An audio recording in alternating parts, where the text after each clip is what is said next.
تو سب سے پاک دل میرا دل پایا، اور اللہ نے مجھے محمد رسول اللہ صلی اللہ علیہ وسلم بنا کر چنا۔ اور پھر اللہ نے ایک کے بعد ایک دلوں کو چھانکا اور انبیاء علیہ السلام کو چن لیا، اور کہا اس کے بعد ہمارے نبی کریم صلی اللہ علیہ وسلم نے کہ جب اللہ سبحانہ و تعالیٰ نے باقی تمام انسانیت کے دلوں میں جھانکنا شروع کیا، باقی تمام سے مراد انبیاء علیہ السلام الگ ہو گئے، اب آدم علیہ السلام سے محمد صلی اللہ علیہ وسلم تک جتنے نبی آئے یہ اب الگ ہو گئے۔ اب اللہ کے نبی کہتے ہیں جو بچی انسانیت تھی جس میں موسیٰ علیہ السلام کے بھی صحابہ ہیں، عیسیٰ علیہ السلام کے بھی صحابہ ہیں، نوح علیہ السلام کے بھی صحابہ ہیں، ہر نبی کے صحابہ ہیں، کئی اولیاء اللہ ہیں، کئی نیک و صالحین ہیں۔ جب اللہ نے انبیاء علیہ السلام کے بعد تمام باقی کے بندوں کی دلوں میں جھانکنا شروع کیا تو اللہ نے پایا کہ میرے صحابہ کے دل سے پاک اور کسی کے دل نہیں ہے، تو انہیں میرے صحابہ بنا کر پیدا کر دیا۔ اللہ اکبر۔ اللہ کے نبی کریم صلی اللہ علیہ وسلم ایک اور حدیث شریف میں فرماتے ہیں جو مسند احمد بن حنبل کی ہی روایت ہے، کہا کہ سب سے اچھے انسانوں کا دور میرے صحابہ کا دور ہے، اور مجھے اللہ نے سب سے بہترین انسانوں کے دور میں نبی بنا کر بھیجا ہے۔ اللہ اکبر۔ یہ صحابہ کوئی معمولی لوگ نہیں ہیں، یہ وہ صحابہ ہیں جس کے بارے میں ہمارے رسول کریم صلی اللہ علیہ وسلم نے بے شمار احادیث میں کہا، جس نے میرے صحابہ سے محبت کی اس نے مجھ سے محبت کی، جس نے میرے صحابہ سے عداوت کی اس نے مجھ سے عداوت کی۔ عداوت کا معنی ہے ان کے بارے میں غلط سوچنا، ان کے بارے میں سننا کہ اب بھائی کیسے دقیانوسی لوگ تھے، وہ پرانے زمانے کے لوگ تھے، ان کو باقی کے یہ دنیا کی ترقی و رقی سے کیا تعلق تھا، بس وہ ایک عجیب قسم کے جاہل عرب لوگ تھے، اس قسم کی کوئی خیالات ان کے بارے میں لانا یہ عداوت میں آتا ہے۔ پھر اس سے بھی بڑھ کر دشمنی، پھر اس کے بعد ان کو گالی گلوچ کرنا۔ جس نے میرے صحابہ سے محبت کی اس نے مجھ سے محبت کی، جس نے ان سے عداوت کی اس نے مجھ سے عداوت کی، جس نے مجھ سے عداوت کی اس نے اللہ سے عداوت کی، اور جس نے اللہ سے عداوت کی تو اللہ کے عذاب کا مستحق ہو گیا۔ اللہ اکبر۔ یہ وہ صحابہ رضی اللہ تعالیٰ عنہم اجمعین ہیں۔ آج ہم جب کہہ رہے ہیں کہ ان کی فکر آخرت کے بارے میں ہم انشاءاللہ کچھ گفتگو کریں گے، تو پہلے ہم جس طرح صحابہ کی یہ چند ایک دو چار احادیث میں عظمت کو سمجھنے کی کوشش کی ہے، آخرت کو بھی سمجھنے کی کوشش کرتے ہیں۔ اللہ کے نبی کریم صلی اللہ علیہ وسلم نے ایک حدیث شریف میں فرمایا کہ دنیا کی سب سے بڑی جھوٹ اگر کوئی چیز ہے تو وہ انسان کو دی گئی زندگی ہے، اور دنیا کی سب سے بڑی اگر کوئی حقیقت ہے تو اس کو آنے والی موت۔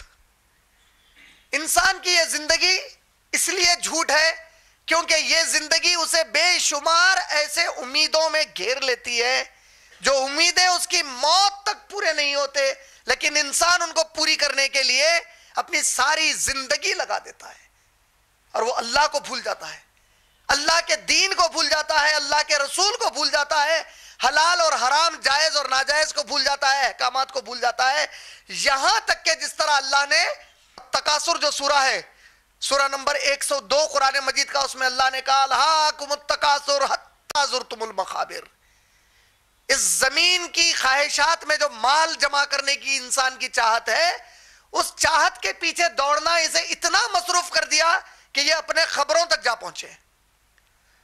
کلا سوف تعلمون ثم کلا سوف تعلمون، یہ نہیں جانتے، بے شک بلکہ ہرگز یہ نہیں جانتے، کلا لو تعلمون علم الیقین، یقین کے ساتھ یہ نہیں جانتے۔ کیا نہیں جانتے؟ اللہ تعالیٰ کتنے بار دہرا رہے ہیں انسان کو، الہاکم التکاثر حتی زرتم المقابر۔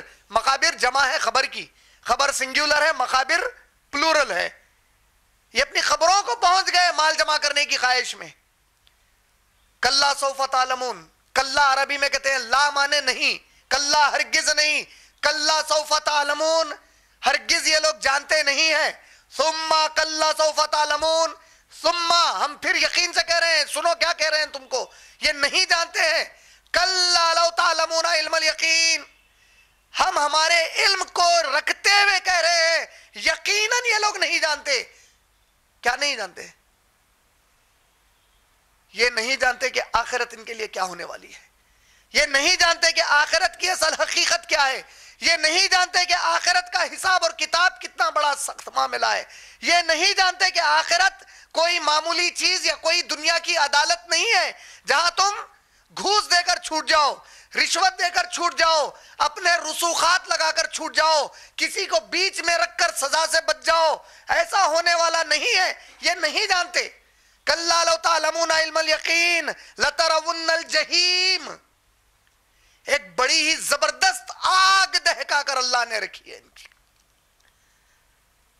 کَلَّا لَوْ تَعْلَمُونَ عِلْمَ الْيَقِينِ لَتَرَوُنَّ الْجَحِيمَ ثُمَّ لَتُسْأَلُنَّ يَوْمَئِذٍ عَنِ النَّعِيمِ، یقیناً یہ ایک ایسا دن ہے جب یہ آگ اس کے شعلے ان کو ان کے حلق تک گھیر لیں گے۔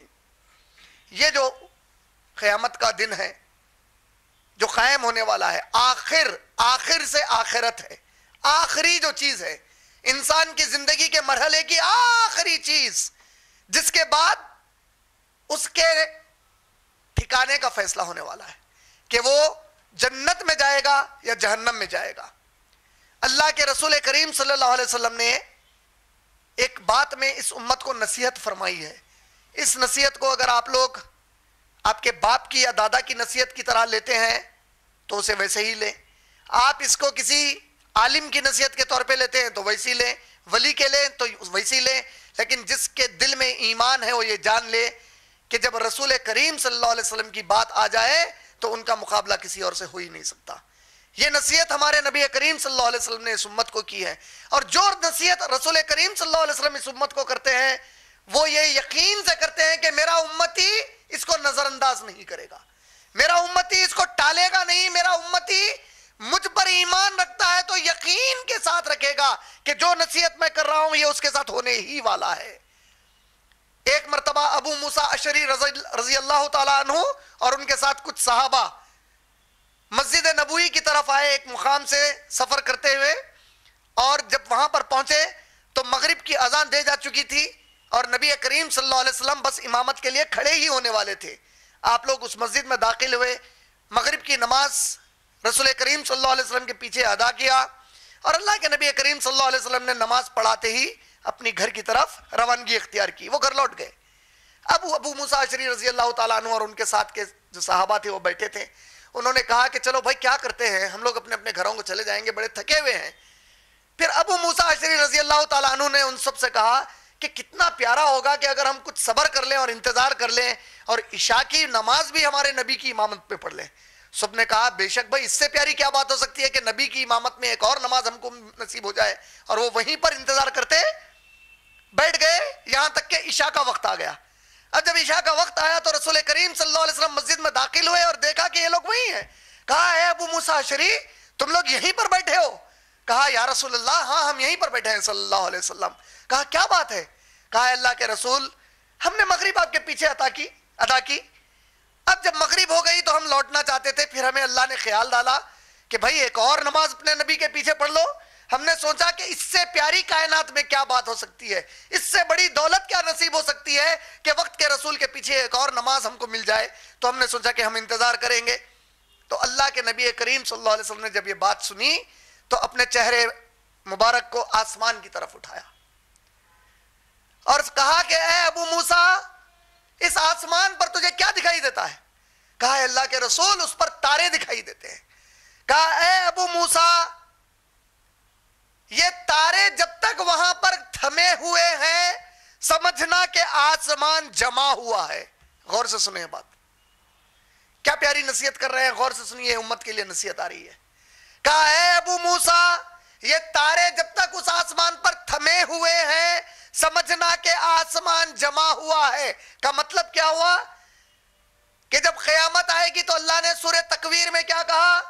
وَإِذَا الشَّمْسُ كُوِّرَتْ، اور جب سورج کو بے نور کر دیا جائے گا، جب تاروں کو بکھیر دیا جائے گا اور آسمان کھول دیا جائے گا اور پہاڑ چلا دیے جائیں گے، تو آسمان جب کھول دیا جائے گا تو وہ اللہ کا وعدہ آ جائے گا جو اللہ نے کیا ہے، اور یہ تارے بکھیر دیے جائیں گے۔ لیکن تارے اگر وہاں ہیں، چونکہ آسمان جمع ہوا ہے تو وہ آسمان ان تاروں کو جمع کر رکھا ہوا ہے۔ سمجھے بات کو؟ آسان سی مثال ہے نا، آسمان ہے اسی لیے تارے جمے ہوئے ہیں، کوئی مشکل؟ اب دیکھیے اللہ کے نبی کیا کرے، اے میرے ابو موسیٰ، میں میرے صحابہ کے لیے اس آسمان کی مانند ہوں، جب تک میں تمہارے درمیان ہوں تمہارے درمیان کوئی فتنہ نہیں آ سکتا۔ اللہ اکبر۔ اور اے ابو موسیٰ، جب میں تمہارے درمیان سے چلا جاؤں گا تو اللہ کا وہ وعدہ تم پر پورا ہوگا جو اللہ نے کیا، اور تمہارے درمیان وہ فتنے آئیں گے جو تم نے کبھی میرے زمانے میں نہیں دیکھے۔ اور پھر کیا کہا صلی اللہ علیہ وسلم نے؟ کہا کہ اے ابو موسیٰ، ذرا یاد رکھنا ہے میری بات کو، کہ جس طرح میں آسمان ہوں اور تم لوگ تارے ہو، اسی طرح میری باقی کی امت کے لیے تم لوگ آسمان ہو اور وہ میرے تارے۔ اللہ اکبر۔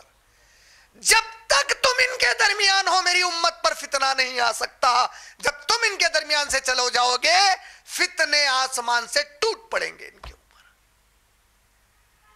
اور جناب علیم نے کیا آیت تلاوت کی؟ سورہ بقرہ کی آیت نمبر 137۔ اللہ نے کہا کہ کتنے بھی فتنے آ جائیں، فَإِنْ آمَنُوا بِمِثْلِ مَا آمَنْتُمْ بِهِ فَقَدِ اهْتَدَوْا، تم اگر ایمان لاؤ گے جس طرح میرے نبی کے صحابہ ایمان لائے تو پھر تم ہدایت کے راستے پر ہو، کوئی فتنہ تمہارا بال بنکا نہیں کر سکتا۔ شرط میرے رسول کے صحابہ جیسے تھے تم ویسے بن کر دکھاؤ۔ ایسی کیا خوبی تھی ان کے اندر؟ یہ صحابہ ایسے کیا عظیم تھے کہ اللہ رب العالمین نے اس پوری امت کو اتنی بڑی نصیحت کی قرآن کے ذریعے، ہمارے رسول کریم صلی اللہ علیہ وسلم نے اتنی بڑی صحابہ کی فضیلت بتائی۔ یہ صحابہ کے پاس جب آخرت کے معاملے آتے ہیں تو یہ لوگ آخرت کو کوئی کل والی چیز سوچ کر نہیں دیکھتے، اب والی چیز سوچ کر دیکھتے ہیں۔ ہم آخرت کو کل سمجھتے ہیں یا آخرت کو اب سمجھتے تھے؟ یہ جو بھی کرتے ہیں یہ سوچ کر کرتے ہیں کہ یہی آخری میرا فیصلہ ہے، یہی میری شاید زندگی کا آخری عمل ہے، اب اس کے بعد شاید میں رہوں یا نہ رہوں۔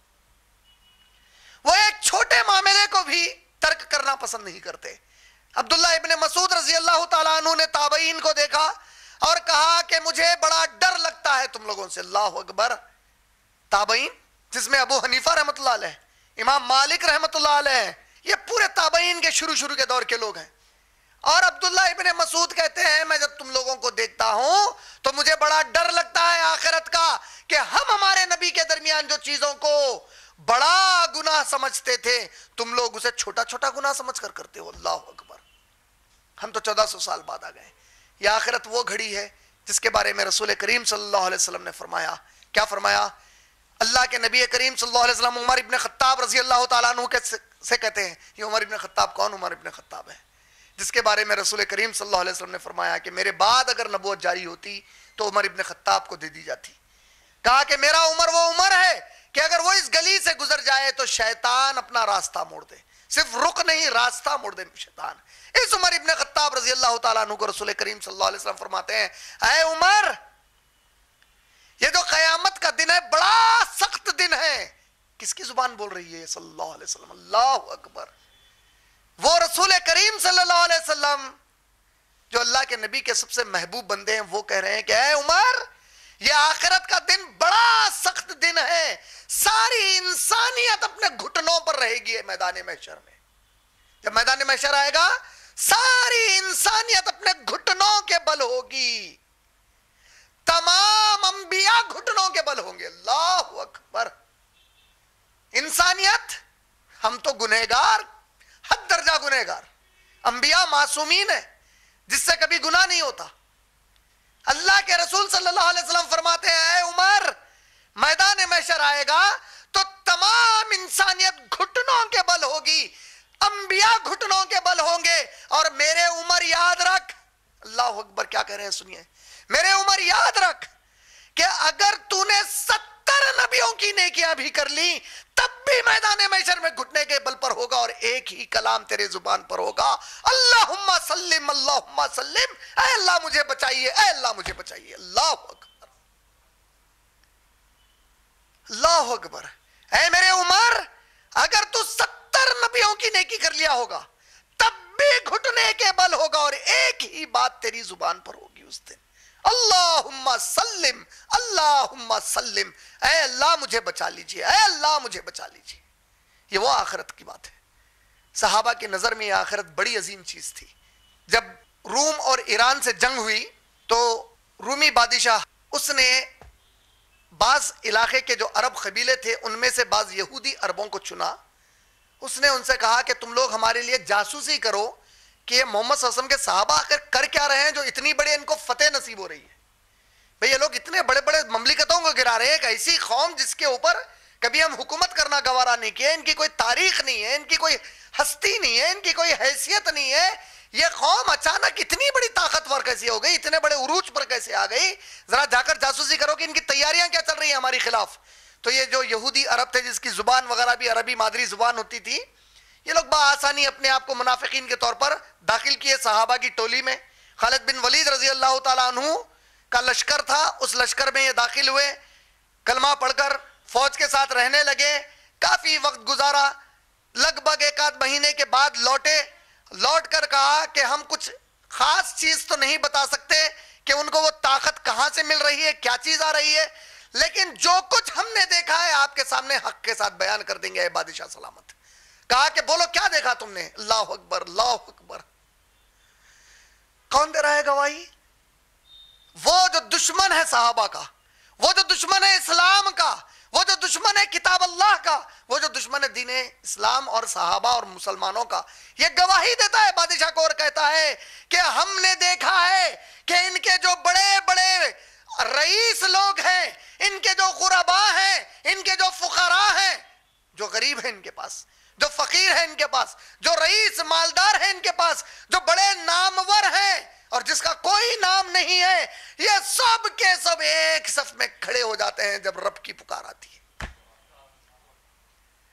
یہ کوئی اس کے فیصلے کو پورا کرنے میں کوتاہی نہیں برستے. یہ جب فیصلہ سناتے ہیں جرم پر تو فیصلہ سناتے وقت صرف جرم اور مجرم کو دیکھتے ہیں, مجرم کے پیچھے اس کے نہ خاندان کو دیکھتے ہیں نہ قبیلے کو دیکھتے ہیں اور انصاف پورا کر دیتے ہیں. یہ وہ لوگ ہیں جن کو ہم نے دیکھا ہے کہ راتوں میں معصوم بچے کی طرح بھوکے. دیکھیے اس کے الفاظ کیا کہہ رہا ہے. ہم نے ان کو دیکھا ہے کہ راتوں میں معصوم بچے کی طرح بھوکے, جو بھوک سے بلبلا کر روتا ہے, یہ اللہ کے ڈر سے روتے ہوئے اپنی راتیں نکال دیتے ہیں. اور جو دن آ جاتا ہے تو اس دن کو اپنی پوری کوشش کرتے ہیں کہ اس کتاب کو لوگوں تک پہنچائیں اور نہ ماننے والوں پر اس کو نافذ کر دیں. یہ ان کی طاقت ہے. اللہ اکبر. یہ ہمارے صحابہ رضی اللہ تعالیٰ عنہ مجمعین, یہ صحابہ کی فکر آخرت تھی کہ جو صحابہ اللہ کے رسول سے بار بار خوشخبریاں سن رہے ہیں, بار بار کہا جا رہا ہے کہ اللہ تم سے راضی ہو گئے, تم اللہ سے راضی ہو گئے. یہ وہ صحابہ ہے جس کے بارے میں ہم مسلمانوں کو ان کی یہ تاریخ نصیب ہوئی کہ اس کے ذریعے سے ہم ہمارے ایمان اور اسلام کو سدھار لیں. ایک صحابی تھے جس کا نام تھا سعد رضی اللہ تعالیٰ, سعد بن وقاص نہیں, ایک اور صحابی تھے سعد رضی اللہ تعالیٰ عنہ. یہ بھی کلمہ نہیں پڑھے تھے. یہ ایک مرتبہ نبی کریم صلی اللہ علیہ وسلم کے پاس آ کر کہتے ہیں یا رسول اللہ, میں بھی کلمہ نہیں پڑھا ہوں, میرے چہرے کے اوپر کوئی ایسی خاصیت نہیں ہے کہ لوگ مجھے پسند کرے, یہاں تک کہ میں اتنا بدصورت ہوں, اتنا کالے رنگ کا ہوں کہ لوگ مجھ سے زیادہ دوستی بھی نہیں کرتے میرے چہرے وغیرہ کو دیکھ کر. اے اللہ کے رسول, غور سے سنیے حدیث کو, اے اللہ کے رسول صلی اللہ علیہ وسلم, میرے پاس نہ مال ہے نہ دولت ہے جس کی وجہ سے کچھ لوگ کھینچ کر آ جائیں. انسان بڑا خود غرض ہے. جب کسی کے پاس دولت ہوتی ہے تو نہ اس کی حیثیت اور اوقات کو دیکھتا ہے, نہ اس کے پیشے کو دیکھتا ہے, بس دولت کی غرض سے اس کے پیچھے بھاگتا ہے, اس کے مقام کو دیکھ کر بھاگتا ہے. اور یہ صحابی کہہ رہے ہیں جو بھی کلمہ نہیں پڑھے ہیں کہ اے اللہ کے رسول میں بڑا بدصورت ہوں, اے اللہ کے رسول میرے پاس مال اور دولت نہیں, اے اللہ کے رسول میں بڑا کالا ہوں, لوگ مجھ سے دوستی نہیں کرتے, میرے نزدیک نہیں آتے, میرے پاس کوئی ایسی صلاحیت نہیں ہے جس سے لوگوں کو میں متاثر کروں, بس آپ سے ایک چھوٹا سوال ہے میرا اللہ کے رسول. کہا پوچھ ساتھ, کیا سوال ہے تیرا؟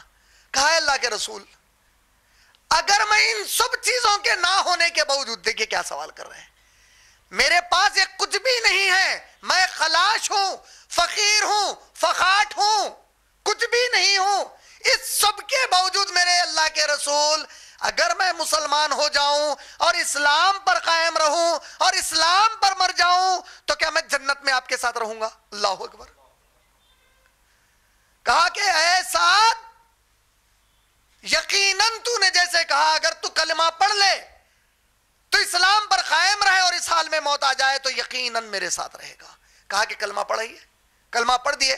اب کہا کہ اے اللہ کے رسول میرا جی چاہتا ہے کہ میں شادی کروں، میری عمر ہو چکی ہے، لیکن مجھے کوئی بچی بھی نہیں دیتا، نہ کوئی بیٹی دیتا ہے، نہ کوئی بہن دیتا ہے، نہ کوئی نواسی دیتا ہے، نہ پوتری دیتا ہے. کہتے ہیں تیری حیثیت اور تیری اوقات دیکھ.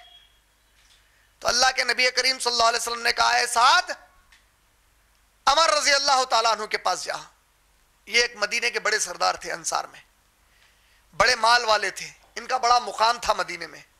کہا اس کے پاس جا اور اس سے کہے کہ میں نے تجھے بھیجا ہے اس کی بیٹی سے نکاح کرنے کے لیے. اللہ اکبر.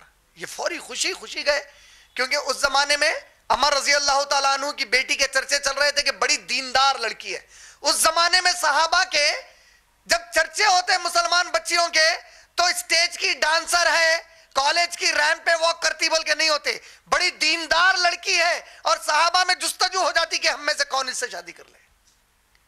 تو بڑے چرچے ہو رہے تھے کہ خوبصورت بھی ہے، دینداری تو پوچھو ہی مت، سونے پر سہاگا، خوبصورت بھی ہے، اور اللہ نے اسے خاندان بھی دیا ہے، اللہ نے اس کے خاندان کو مال بھی دیا ہے. تو صحابہ بڑی کوشش میں تھے کہ ان سے نکاح ہو جائے. اور اللہ کے نبی نے کس کو بھیجا؟ ایسے کو جو کہہ رہے ہیں کہ اے اللہ کے رسول میرا چہرہ ایسا ہے کہ میرے ہم جنس مجھ سے دوستی بھی نہیں کرتے، چہرے کو دیکھ کر اتنا بدنما، کالا ہوں، مال نہیں، دولت نہیں، کوئی صلاحیت نہیں، کلمہ پڑھوں تو رہوں گا آپ کے ساتھ، اگر مر گیا کلمے کے ساتھ. کہا کہ لڑکی چاہیے، کوئی دینے تیار نہیں ہے. اب اللہ کے نبی نے دیکھو کس کے پاس بھیج دیا. اللہ اکبر. یہ گئے خوشی دستک دی. عمر رضی اللہ تعالیٰ عنہ باہر نکلے، بولے ساتھ تو یہاں کیوں آیا ہے؟ کہا مجھے اللہ کے نبی نے بھیجا. اب ان کی ہمت بڑھ گئی، نبی صلی اللہ علیہ وسلم کی بیکنگ کے ساتھ ہی بولے مجھے اللہ کے نبی نے تمہارے پاس بھیجا ہے. بولے اللہ کے نبی نے بھیجا ہے، کیا بات ہے؟ کہا اللہ کے نبی صلی اللہ علیہ وسلم کہتے ہیں تمہاری بیٹی کا نکاح مجھ سے کر دو. کہتے ہیں کم بخت، تیری ہمت کیسا بھی میری بیٹی کے بارے میں سوچنے کی؟ تو جانتا ہے تیری حیثیت کیا ہے، تو جانتا ہے تیری اوقات کیا ہے، تو نے کبھی اپنے چہرے کو دیکھا ہے؟ تو کس کی بیٹی مانگنے آ گیا؟ میری بہنیں غور سے سنو. بیٹی نے اپنے باپ کا کلام سنا، کہا یا ابوئی، اے میرے باپ، تیرے جیسے 100 باپ میرے نبی کی بولی پر قربان ہے. اللہ کی قسم ہے اگر یہ میرے نبی نے اس کو میرے لیے پسند کیا ہے تو کائنات میں میرے لیے اس سے اچھا مرد کوئی نہیں ہو سکتا. کہا کہ میرا نکاح کرائیے. نکاح پڑھایا گیا. اب نکاح جب پڑھانے کا وقت آیا، اللہ کے نبی صلی اللہ علیہ وسلم کے پاس آئے. میری بہنیں سنو، یہ صحابہ کی فکر آخرت دیکھو، ان کی نظر میں نبی کی بولی جب تم رشتے کرو تو دینداری کو ترجیح دو. بولے کہ دیکھو کیا دینداری کی ترجیح ہے، اس حد کی ترجیح کہ جس کے دوست اس کے اپنے ہم جنس نہیں بنتے. مرد آدمی خود ان کے چہرے سے ارے بڑا کالا ہے یار، دیوانہ آ گیا، کیسا دکھ رہا، دوستی نہیں کرتے، صلاحیت نہیں، کچھ نہیں. لڑکی کے پاس گئے، ایسی لڑکی، خاندانی لڑکی، دیندار لڑکی، دولت مند لڑکی، جس کے رشتے کے لیے چرچے چل ہی رہے ہیں صرف اس بات پر کہ اللہ کے نبی نے بھیجا ہے. ختم ہو گئی کہانی اپنی زندگی کہ میرے نبی نے بھیجا، اس سے اچھا مرد میرے لیے کوئی نہیں ہو سکتا. نکاح کا وقت آیا تو اب صحابیہ نے کہا کہ اے اللہ کے رسول میں نکاح تو کروں گی اس سے، اس کو لیکن کہیے کہ مجھے 400 درہم مہر ملا دے. کہا اے اللہ کے نبی میرے پاس تو کچھ ہے ہی نہیں. تو اللہ کے نبی کریم صلی اللہ علیہ وسلم نے فرمایا کہ سعد جاؤ عبد الرحمن بن عوف سے مل، ابو بکر صدیق سے مل، عثمان ابن عفان سے مل، اور ان سب کو کہے کہ وہ تجھے 200 درہم دے، یہ حکم میرا ہے ان کے لیے. وہ دوڑتے دوڑتے ان کے پاس گئے، 200 درہم عبد الرحمن بن عوف سے لیا، 200 درہم عثمان غنی رضی اللہ تعالیٰ عنہ سے لیا، اور 200 درہم ابو بکر صدیق رضی اللہ تعالیٰ عنہ سے لیے. 600 درہم ہو گئے. 400 تھے مہر کے، مہر ادا کیا، شادی کی، شادی ہو گئی. 200 درہم بچے تھے. اب سوچا کہ یہ 200 درہم میں کچھ گھر بار کا سامان خرید لوں. غور سے سنیے آپ لوگ، یہ صحابہ کی فکر آخرت دیکھیے اب کیا ہوتی ہے. 200 درہم میں کیا سوچا کہ گھر کا سامان خریدوں. بازار کی طرف گئے, آواز لگانے والے نے آواز لگائی کہ اللہ کے نبی نے جہاد کا حکم دیا ہے, اور حکم دیا ہے کہ تمہارے پاس جو بھی جان اور مال ہے وہ اللہ کے راستے میں لا دو. یہ کہتے ہیں میں 200 درہم لے کر کھڑا ہو گیا, اور میں سوچتا رہا کہ اے اللہ میرا نکاح ابھی ہوا ہے, میں بڑا بے چین تھا. اب جب کہ میرا یہ نکاح ہوا ایسی لڑکی سے جو بہت خوبصورت ہے, ایسی لڑکی سے جس سے میں بے پناہ محبت کرنے لگ گیا ہوں نکاح کے بعد, اے اللہ میری تو کوئی حیثیت ہی نہیں تھی, آپ نے اپنے فضل سے اتنی بہترین حیثیت والی لڑکی دلا دی. اے اللہ 200 درہم ہے, میں کیا کروں؟ پھر سوچا کہ اے میرے رب, جس رب نے یہ لڑکی مجھے دلائی اس رب نے ہی یہ 200 کا انتظام کیا, یہ پورے 200 وہ اللہ کے راستے میں لگا دی. اور پھر اتنا ہی نہیں کیا, جب صحابہ کی فوج جانے لگی یہ شامل ہو گئے اس فوج میں, اور یہ اپنے چہرے کو ڈھانک کر رکھے ہوئے تھے. تو بعض صحابہ نے پوچھا کہ تو کون ہے, چہرہ کیوں نہیں دکھاتا؟ اللہ تعالیٰ نے علی رضی اللہ تعالیٰ عنہ سے ایک جملہ وہاں پر کہنے لگا دیا. علی رضی اللہ تعالیٰ نے مداخلت کر کے کہا کہ بڑے عجیب لوگ ہو تم لوگ یار, کوئی اللہ کا بندہ اللہ کے لیے آتا ہے اب اس کی ساری کھوج کرتے ہو. بھائی اللہ کے رسول کا صحابی ہے, وہ آ رہا ہے, کوئی مشکل ہوگی, اس نے چہرے کو ڈھانک لیا ہے اپنے, اس سے تم کو کیا کرنا ہے؟ اور وہ پھر صحابہ خاموش ہو گئے, وہ جنگ میں شریک ہو گئے. جنگ ہوئی اور ان کو لڑائی کا کوئی تجربہ ہی نہیں, کبھی کسی کو ایک مکہ تک نہیں مارا اپنی زندگی میں. جنگ میں چلے گئے اللہ کے راستے میں. کس بات پر گئے ہیں؟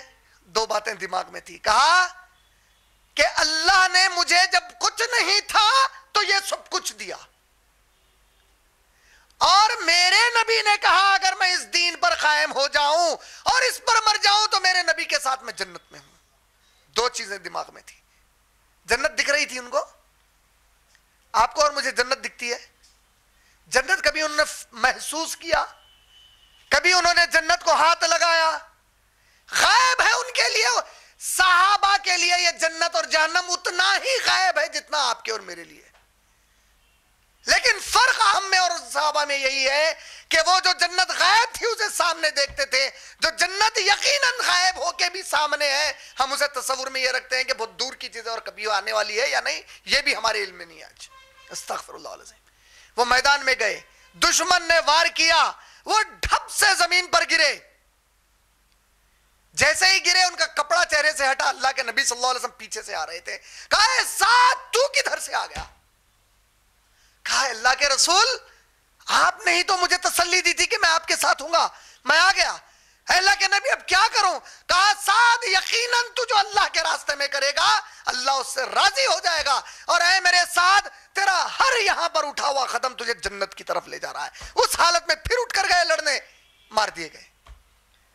جب صحابہ جنگ ختم ہو گئی اور اللہ کے نبی صلی اللہ علیہ وسلم جنگ ختم ہوتے ہی آواز لگانے لگے کہ میرے سعد کی نعش کہاں ہے, میرے سعد کی نعش کہاں ہے. صحابہ نے انہیں سعد رضی اللہ تعالیٰ عنہ کی نعش کے پاس پہنچایا, وہاں جا کر بیٹھ گئے. سعد رضی اللہ تعالیٰ عنہ کی نعش کو اپنے گود میں رکھ لیا. اللہ اکبر, کیا خوش نصیب ہے, کیسی خوش نصیبی ہے یہ صحابہ کی کہ نبی نے اپنے دامن میں رکھ لیا سر کو.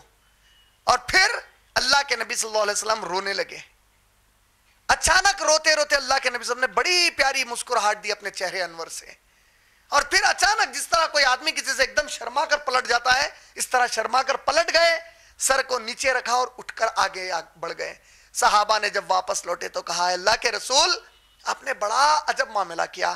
اللہ کے نبی ذرا ہمیں سمجھائیے کیا معاملہ تھا؟ کہا ہے میرے صحابہ یہ میرا سعد وہ سعد ہے جس سے کوئی دوستی نہیں کرتا. یہ میرا سعد, سنیے میرے بھائی آپ لوگ غور سے سنیے, یہ میرا سعد وہ سعد ہے جس سے کوئی دوستی نہیں کرتا. یہ میرا سعد وہ سعد ہے کہ جس کے پاس نہ مال تھا, نہ دولت تھی, نہ حیثیت تھی, نہ کوئی خاندان تھا, نہ چہرہ تھا, نہ رنگ تھا, نہ کوئی صلاحیت تھی, نہ خوبی تھی, کوئی اسے اپنے پاس آنے نہیں دیتا تھا. یہ میرا سعد جب میرے پاس آیا اور مجھ سے پوچھا کہ اللہ کے رسول اگر اسلام میں قبول کر لوں اور اس پر قائم ہو جاؤں تو کیا اللہ جنت دے گا؟ تو میں نے جب اس سے ہاں کہا, اس محبت میں اس نے وہ چیز کو چھوڑا جس کے لیے سارے مدینے کے نوجوان پیچھے لگے ہوئے تھے. اللہ اکبر. ہر کوئی چاہتا تھا کہ وہ صحابیہ سے نکاح ہو جائے, ہر کوئی چاہتا تھا. سوچو آپ لوگ, شادی کا دن ہے, ہم 50 بہانے دے دیتے اگر اللہ اکبر ہم ہوتے. وہ بولے کہ یہ نکاح جو ہوا, یہ لڑکی جو ملی, میری تو حیثیت ہی نہیں تھی, یہ تو میرے رب کا احسان ہے کہ اسلام کے بدلے میں یہ نعمت ملی, تو پھر میں اسلام کو اس کے لیے کیسے چھوڑ سکتا ہوں. میرا سعد واپس گیا, سعد میری بات پر یقین رکھ کر گیا. یہ یقین آج آپ کا اور میرا کہاں چلے گا میرے بھائی؟ یہ یقین کی کمی ہمارے دلوں میں کیوں آ گئی؟ کیا وہ نبی ہمارے نبی نہیں ہے جو نبی ہمارے صحابہ کے تھے؟ کیا آپ کے دل میں وہ نبی کی جگہ نہیں ہے جو ہمارے صحابہ کے دل میں ہمارے نبی کی جگہ تھی؟ کیا نبی کی بات اتنی سچی نہیں ہے 1400 سال گزرنے کے بعد جتنی سچی ہمارے صحابہ کو دکھا کرتی تھی؟ کیا کہتے ہیں آپ لوگ؟ بدل گئی ہے نبی کی بات؟ نبی کی بات کمزور پڑ گئی ہے؟ آخرت دور ہو گئی ہے؟ آپ لوگوں کا کیا خیال ہے میرے بھائی؟ بولو. جواب نہیں آ رہا. آپ لوگ کیا سمجھتے ہیں؟ آخرت ختم ہو گئی؟ نبی کی بات حق نہیں ہے؟ یہ نبی ہمارے ویسے ہی نبی نہیں ہے جیسے صحابہ کے نبی تھے؟ پھر ہمیں وہ صحابہ کی فکر آخرت کیوں نہیں آ رہی ہے؟ اللہ کے نبی کہتے ہیں اس نے میری بات کو حق مانا, اس نے سب کچھ اللہ کے دین کے لیے چھوڑ دیا. جب میں وہاں گیا تو مجھے تکلیف ہوئی کہ جس کی ابھی شادی ہوئی, جس نے اپنی شادی کی زندگی کو شروع بھی نہیں کیا, وہ آج ختم ہو چکا ہے اللہ کے لیے. لیکن جیسے ہی میں اس تکلیف میں تھا, اللہ نے مجھے ایک ایسا منظر دکھایا جو تم کوئی نہیں دیکھ سکتے. اللہ نے مجھے دکھایا کہ سعد کو اللہ نے جنت کے اونچے مقام پر ایک بہترین محل میں داخل کیا ہے. اللہ اکبر. 400 درہم مہر کے جس کے پاس نہیں ہے, وہ جنت کے محل میں. یا اللہ, جنت کا محل کوئی معمولی چیز نہیں ہے. اللہ کے رسول صلی اللہ علیہ وسلم فرماتے ہیں کہ اگر تم میں سے کسی کو جنت میں ایک کوڑا آتا نا, کوڑا, وپ, جو گھوڑے کو مارتے ہیں, وپ سمجھتے ہیں کہ نہیں سمجھتے آپ لوگ؟ کوڑا آتا نا, کوڑے سے مارتے ہیں. اللہ کے نبی صلی اللہ علیہ وسلم فرماتے ہیں اگر تم میں سے کسی شخص کو جنت میں ایک وپ کی جگہ, کوڑے کی جگہ دے دی جائے تو اس رب کعبہ کی قسم ہے تم ساری دنیا کی دولت اگر لگا دو تو اس سے بھی قیمتی وہ جگہ ہے. بولے, اور اس جنت کا محل سعد کو مل گیا رضی اللہ تعالیٰ عنہ کو. اور اللہ کے نبی نے کہا کہ وہ جب محل میں داخل ہو رہا تھا, یا اللہ میرے نوجوانوں سنو, آپ لوگ جس کے لیے اللہ رسول سب کو چھوڑ دیتے ہیں, یہ کیسے صحابی تھے ہمارے. جب وہ محل میں داخل ہو رہا تھا, میں نے دیکھا کہ حوریں اس کی طرف بھاگ رہی ہے, کیونکہ اللہ نے اعلان کروایا تھا کہ میں آج سعد کا نکاح جنت میں حوروں سے کرواؤں گا. ہر حور دوڑ لگا رہی تھی کہ وہ سعد کی بیوی بن جائے, اور جب وہ دوڑنے لگی تو ان حوروں کے پنڈلی کا تھوڑا کپڑا اٹھ گیا اور میں شرما کر پلٹ گیا. یہ آخرت کی فکر تھی صحابہ کے پاس, اور یہ نعمتیں مل گئی ان کو اللہ کی طرف سے. یہ فکر ہماری کیوں چلے گئی آج؟ ہم اس سے دور آج کیوں ہو گئے؟ آخر یہ فکر آخرت ہمارے دماغ سے اوجھل کیوں ہو گئی؟ ہم کیوں اس کو بھول چکے ہیں کہ دنیا ختم ہونے والی ہے؟ میرے بندے سے کہہ دو, اے میرے نبی, ہر بندہ میری دنیا سے ایک حصہ لے لیتا ہے, اور ہر بندے کا حصہ صرف وہ جگہ ہے جہاں پر اس کو ڈال دیا جاتا ہے. اس کے علاوہ کچھ نہیں لے سکتا وہ اس دنیا سے. دھوکہ ہے یہ دنیا, یہ دنیا جھوٹ ہے, اس کی خواہش تباہ کرنے والی ہے. آخرت حق ہے, آخرت یقینی ہے, آخرت آنے والی ہے. اللہ سبحانہ وتعالیٰ نے کیا کہا؟ اللہ نے کہا کہ جب میں قیامت قائم کروں گا اور ان کو اٹھا کر پوچھوں گا بتاؤ کتنا وقت اس زمین پر گزار کے آئے زندگی کا, تو یہ کہیں گے شاید ایک صبح یا ایک شام گزار کر آئے. اللہ اکبر. عمر ابن خطاب رضی اللہ تعالیٰ عنہ ایک مرتبہ اپنے گھر کے کمرے میں بیٹھے تھے, اور ان کے ساتھ کچھ صحابہ وغیرہ, صحابیات. اب جب امیر المومنین بن گئے, خلیفہ بن گئے, تو کچھ بات کرنے کے لیے صحابہ اور کچھ صحابیات اپنا معاملہ لے کر آئے تھے.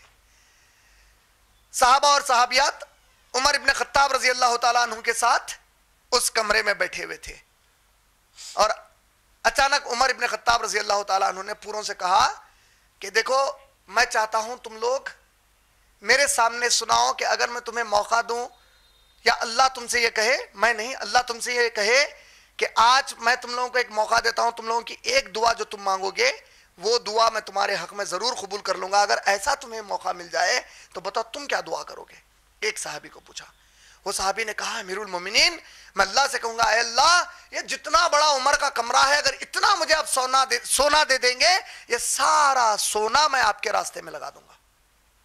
ایک اور صحابی نے کہا کہ امیر المومنین میں اللہ سے کہوں گا کہ اے اللہ احد کی پہاڑی کے اتنا سونا دے دیجئے, وہ پورا سونا میں آپ کے راستے میں لگا دوں گا. پھر ایک صحابی نے کہا یا اللہ, آخری میں سب نے کہا امیر المومنین ہم نے سب تو اپنی اپنی خواہش بتا دی, آپ کو اگر ایسی دعا کا موقع مل جائے جس میں اللہ کہے اے عمر تیری ایک دعا ضرور قبول کر لوں گا تو آپ کیا دعا کریں گے؟ اللہ اکبر, دعا سنیے. یا اللہ, باری آ گئی امیر المومنین کی, سب نے اپنی اپنی بات سنا دی. اب بات آئی عمر ابن خطاب کی. اے امیر المومنین آپ کو اگر یہ دعا کا موقع ملے آپ کیا دعا کریں گے؟ آپ کہتے ہیں رضی اللہ تعالیٰ عنہ عمر ابن خطاب, آپ سوچ بھی نہیں سکتے ویسی دعا کی انہوں نے. کوئی گیس کر سکتا ہے یہاں سے؟ اللہ کا چہرہ آخرت میں دیکھنا چاہتا ہوں. بھائی نے گیس کیا, اچھا گیس ہے ماشاءاللہ. بہنوں کی طرف سے کوئی گیس؟ السلام علیکم. وعلیکم السلام. وہ جو سونا جو سب کلیکٹ کریں گے she will distribute it to everybody. وہ عمر رضی اللہ تعالیٰ, آپ یعنی کہ عمر رضی اللہ تعالیٰ کہیں گے کہ پورا سونا مجھے دو اور میں سب کو بانٹوں گا. اللہ اکبر. الحمدللہ آپ لوگوں نے کوشش کی. آپ دیکھیے عمر ابن خطاب نے کیا دعا مانگی. کہا کہ اگر اللہ مجھے وہ دعا کا موقع دیں گے تو میں کہوں گا اے اللہ جب تک عمر اس زمین پر ہے تو میرے نبی کے صحابہ جیسے صحابہ میری اطاعت میں دلا, ساری دنیا میں اسلام کو غالب کر کے بتا دوں گا. یہ میرے نبی کے صحابہ ہے. صحابہ تم کوئی معمولی لوگ نہیں ہو, تم وہ ہو جس سے محمد رسول اللہ نے محبت کی ہے صلی اللہ علیہ وسلم. ساری دولت ساری طاقت یہ سب ان سب سے بڑھ کے میرے نبی کے صحابی ہے. میں اللہ سے کہوں گا جب تک عمر زندہ رہے مجھے ایک کمرے میں جیسے صحابہ ہیں ایسے مجھے صحابہ دلا دیجئے. اے اللہ ان کو لے کر ساری زمین پر آپ کی کتاب کو نافذ کر دوں گا.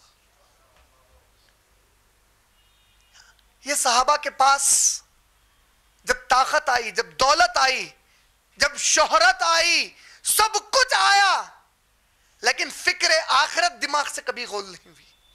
ہر لمحہ زندگی کا مقصد دماغ کے سامنے تھا, نظروں کے سامنے تھا کہ ہم کو اللہ نے صرف اس کتاب پر عمل کرنے اور اس کو نافذ کرنے کے لیے پیدا کیا ہے. اس کے لیے اگر ہم کٹ جائیں, ہماری والدین کٹ جائیں, خاندان کٹ جائے, اولاد کٹ جائے, سب کٹ جائے, کوئی پرواہ نہیں. ہم اگر ہیں تو اس کی خدمت کے لیے ہیں, ورنہ ہمارا رہنا اور کتے کا جو جنگلی رہنا ان دونوں میں کوئی اور فرق نہیں ہو سکتا. یہ مقصد ہمارے دماغ سے آج ختم ہو چکا ہے. عمر ابن خطاب رضی اللہ تعالیٰ عنہ ایک مرتبہ, ہم سب جانتے ہیں ان کی رات کے وقت کا گشت لگانا بڑا مشہور ہے کہ وہ راتوں میں گھوم گھوم کر دیکھتے تھے کہ کہیں سب معاملے ٹھیک چل رہے ہیں کہ کچھ گڑبڑ ہو رہی ہے. ایک مرتبہ وہ ایسے ہی گشت لگا رہے تھے رات کے وقت, اور انہوں نے دیکھا کہ ایک دور کسی جگہ پر ایک صحابیہ ہیں, انہوں نے کچھ آگ سلگائی ہے. سردی کا بڑا سخت موسم ہے, مدینے کی سردی بڑی سخت سردی ہوتی ہے. مدینے کی سردی کے بارے میں آتا ہے, یا جو لوگ وہاں پر رہتے ہیں جسم آپ کے چمڑے کو پھاڑ دیتی ہے سردی, اتنی سخت سردی ہوتی ہے. -2 -3 ڈگری چلے آتا ہے ٹیمپریچر اس کا, بڑی سخت شدت کی سردی ہوتی ہے. سخت سردی کا موسم تھا, اور یہ صحابیہ کچھ آنچ لگا کر اپنے معصوم بچوں کو گود میں لے کر اس کے آگ کے اطراف بیٹھے ہیں. تو عمر ابن خطاب رضی اللہ تعالیٰ عنہ گشت لگا رہے تھے. انہوں نے سوچا کہ دیکھیں ذرا ماجرا کیا ہے, یہ اتنی رات کو عورت باہر کیا کر رہی ہے, اور پھر معصوم بچے بھی اس کے ساتھ ہیں. وہ وہاں پر گئے اور اس عورت سے کہتے ہیں السلام علیکم کہا. وہ انہوں نے جواب دیا, کہا کہ اے میری بہن کیا میں تھوڑا قریب آ سکتا ہوں, آگ کے سردی لگتی ہے. صحابیہ نے کہا اگر تیرے ارادے اچھے ہیں تو قریب آ, ورنہ میں ہنگامہ کر دوں گی. تو کہا کہ اللہ کی قسم ہے تو میری بہن کی طرح ہے. قریب چلے گئے اور انہوں نے دیکھا کہ وہ صحابیہ کچھ ایک بگونا ہے, اس میں کچھ پانی ہے, اور اس میں نیچے سے کچھ ریتی وغیرہ لیتی ہیں, کچھ بنڈے لیتی ہیں, اس میں ڈالتی ہیں. بچے رو رہے ہیں اور ان کو سمجھاتی رہتی ہیں. کہا کہ یہ کیا کر رہی ہے تو؟ کہا کہ بس اللہ قیامت میں میرے اور عمر کے درمیان فیصلہ کر دے. اللہ اکبر. کہا کہ اللہ میرے اور عمر کے درمیان فیصلہ کر دے کہ ہم بھوکے پڑے ہیں اور عمر پتہ نہیں کہاں ہے.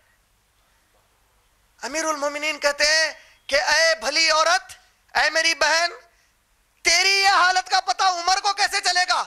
صحابیہ جواب دیتی ہیں، غور سے سنیے، یہ ہر بھائی کے لیے ہے جس کے ذمہ داری بہن کے اوپر ہے، یہ ہر شوہر کے لیے جس کے تحت اللہ نے بیویاں دی ہیں، ہر ماں کے لیے ہے جس کو اللہ نے اولاد عطا کی ہے، ہر اس عورت کے لیے جس کو اللہ نے شوہر دی اور اس کو کچھ ذمہ داریاں دی ہیں۔ وہ صحابیہ کہتی ہیں کہ اگر عمر کو اپنی قوم کے بارے میں فکر کرنے کی طاقت اور صلاحیت نہیں ہے تو اسے امیر المومنین بننے کی ضرورت کیا تھی؟ یہ تو اس کا کام ہے، وہ جا کر ایک ایک کے بارے میں معلوم کرے کہ تیرا حال کیا ہے، پتہ نہیں کہاں پڑا ہے۔ یہ سننا ہی تھا، عمر ابن خطاب رضی اللہ تعالیٰ عنہ اپنی جگہ سے کھڑے ہوئے اور دوڑتے دوڑتے اپنے فوری گھر کی طرف دوڑے اور غلام کو آواز دیا، کہا جلدی آ جلدی آ، کہا بیت المال کو کھول ذرا۔ امیر المومنین سب خیریت سے، کہا تو پہلے کھول۔ کھولنے لگائے، کچھ آٹا لے لیا، کچھ اور چیزیں لے لی، ایک تھیلے میں ڈالا، غلام سے کہا کہ اے غلام اس تھیلے کو میری پیٹھ پر لاد دے۔ اللہ اکبر، غلام موجود ہے، غلام کو نہیں کہا کہ اے غلام تو لے کر چل، غلام کہتا ہے امیر المومنین میں کس کام کے لیے ہوں، میرے پیٹھ پر لاد دیجئے۔ امیر المومنین کہتے ہیں اے غلام ذرا تو اللہ کو گواہ بنا دے اور یہ کہہ دے پھر میں تیری پیٹھ پر لاد دوں گا۔ کیا کہہ دے؟ تو کہہ دے کہ قیامت میں عمر کے گناہوں کا بوجھ بھی تو اپنے پیٹھ پر اٹھا سکتا ہے۔ یہ کیسی فکر آخرت ہے کہ کسی نے کہا عمر کو ٹھہرائے گی میدان محشر میں، عمر کی تھرتھری چھوٹ گئی، جس سے دنیا تھرتھراتی ہے وہ عمر تھرتھرا رہا ہے قیامت کا نام آخرت کا نام سن کر۔ کہا میری پیٹھ پر لاد، کیونکہ کسی کا بوجھ کوئی اور قیامت میں نہیں اٹھا سکتا۔ پیٹھ پر لادا گیا، دوڑتے دوڑتے گئے، یہاں تک کہ غلام کہتے ہیں ہم نے زندگی میں امیر المومنین کو اتنا نرم ہو جاتے نہیں دیکھا کہ وہ وہاں گئے، سودا نکالا، خود پھونک مارتے ہیں آگ میں، سارا دھواں ان کی داڑھی میں جا رہا ہے، پکوان کیا، پکوان ہونے کے بعد بچوں کو کھلایا اور ٹھہر گئے۔ میں نے کہا امیر المومنین کیا بات ہے، کھڑے ہیں چلیے، کہا صبر۔ جب بچے سو گئے تو عمر ابن خطاب واپس ہونے لگے، ہوتے ہوتے اس عورت سے کہتے ہیں کیا تو اب خوش ہے، کیا تیرے بچے خوش ہیں؟ وہ صحابیہ کہتی ہیں ہاں میں اللہ سے دعا کرتی ہوں کہ اے اللہ عمر کے بجائے تجھے خلافت عطا کر دے۔ اللہ اکبر، یہ کیسی آخرت کی فکر ہے، اتنا سب کیا پھر بھی میں عمر ہوں نہیں کہا، کیونکہ رب کو راضی کرنا مقصود تھا۔ وہ جانے یا نہ جانے کہ کون کر رہا ہے، رب کو معلوم ہے کیا کر رہا ہے اور کون کر رہا ہے۔ کہا کہ تو ضرور اللہ سے یہ بھی دعا کرنا کہ عمر کے ساتھ بھلا ہو، اور تو جب عمر سے ملنے جائے گی انشاءاللہ تو مجھے وہاں پر پائے گی۔ کہا اور چلے گئے۔ یہ کیسی فکر آخرت ہے؟ آج ہم بیویوں کے حق مار رہے ہیں۔ آج آپ مرد آدمی کو قرآن نے کہا کہ تو اللہ کی طرف سے ذمہ دار ہے اپنے بیویوں کے ضروریات کو پورا کرنے کے لیے، تم ان سے جہیز مانگتے ہو، تم ان کے والدین کو ستاتے ہو، اور یہ والدین لڑکیوں کے شوہر اور بیوی میں ذرا سا جھگڑا ہو گیا، بچی گھر آ گئی تو داماد کے خلاف ایک تماشا کھڑا کر دیا۔ کمبختوں جتنے طلاق ہو رہے ہیں آج مسلمانوں میں، اس میں سب سے بڑے فساد کی جڑ لڑکی کے ماں باپ ہے۔ علی رضی اللہ تعالیٰ عنہ اور بی بی فاطمہ رضی اللہ تعالیٰ عنہ میں جھگڑا ہوا۔ بی بی فاطمہ رضی اللہ تعالیٰ عنہ، میں کس کی بات کر رہا ہوں؟ جنت کی خاتون، میرے رسول صلی اللہ علیہ وسلم کی چہیتی لخت جگر بی بی فاطمہ رضی اللہ تعالیٰ عنہ کی بات کر رہا ہوں، جس کے بارے میں ہمارے نبی نے کہا کہ اے علی جس نے فاطمہ کو تکلیف دی اس نے مجھے تکلیف دی۔ اللہ اکبر، یہ فاطمہ رضی اللہ تعالیٰ عنہ کی کس کی بات؟ بی بی فاطمہ، جس کے بارے میں ہمارے نبی نے کہا جس نے فاطمہ کو تکلیف دی اس نے مجھے تکلیف دی۔ اب یہی فاطمہ رضی اللہ تعالیٰ عنہ حضرت علی سے جھگڑا ہو گیا، فوری دوڑتی ہوئی نبی صلی اللہ علیہ وسلم کے گھر آئیں۔ اللہ کے رسول نے کہا اے میری بیٹی کیا بات ہے، تو اچانک گھر آ گئی؟ کہا اے ابھی، اے میرے والد، اے میرے باپ، میرا علی سے جھگڑا ہو گیا۔ اللہ کے نبی صلی اللہ علیہ وسلم تربیت کر رہے ہیں لڑکی کے ماں باپ کو، ذرا آپ میں سے جو باپ ہیں لڑکی کے بھائی ہیں ذرا دیکھیے میرے رسول کی تربیت، اللہ کی قسم آپ کی بیٹی اور آپ کی بہن میرے بی بی فاطمہ کی طرح کبھی نہیں ہو سکتی۔ بی بی فاطمہ کو نبی کہتے ہیں اے میری فاطمہ، میری پیاری بیٹی فاطمہ، فوراً لوٹ جا اور تیرے علی کو راضی کر دے. اگر تیرے واپس جا کے راضی کرنے سے پہلے تو مر جائے تو تیرا باپ محمد رسول اللہ تیری نماز جنازہ پڑھانے نہیں آئے گا.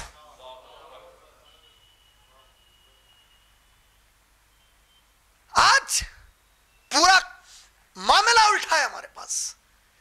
آج گھریں برباد ہو رہے ہیں، مسلم معاشرہ تباہ ہو رہا ہے، چھوٹے چھوٹے باتوں پر زندگیاں ختم کر دی جا رہی ہیں. شوہر کا وہ مقام کہ وقت کے رسول کہتے ہیں فاطمہ اگر تیرے واپس جانے تک تجھے موت آ جائے، علی کے راضی ہونے تک موت آ جائے، تو محمد رسول اللہ تیرے باپ تیرا نماز جنازہ نہیں پڑھائیں گے صلی اللہ علیہ وسلم. اللہ اکبر. یہ فکر آخرت کہاں چلی گئی ہمارے پاس کی آخر؟ بہت تیز دھوپ ہے، تیز دھوپ. اور مدینے کی دھوپ آپ لوگ جانتے ہیں، یہ تو ہندوستان کی دھوپ میں 2500 کے قریب لوگ مر گئے. حیدرآباد کے، تلنگانہ اور آندھرا پردیش کے 2500 لوگ مر گئے. پاکستان کی دھوپ، یہ تو ریگستان والی دھوپ ہے. مدینے کی دھوپ ہے، شدت کی دھوپ ہے. عمر ابن خطاب رضی اللہ تعالیٰ عنہ خلیفہ ہیں. آپ نے اعلان کیا کہ ظہر سے عصر تک کوئی اپنے گھروں کے باہر نہ نکلے، سب لوگ اپنے گھروں میں آرام کریں. سارے صحابہ ظہر پڑھ کے گھروں کی طرف اپنے چلے گئے ہیں، آرام کر رہے ہیں.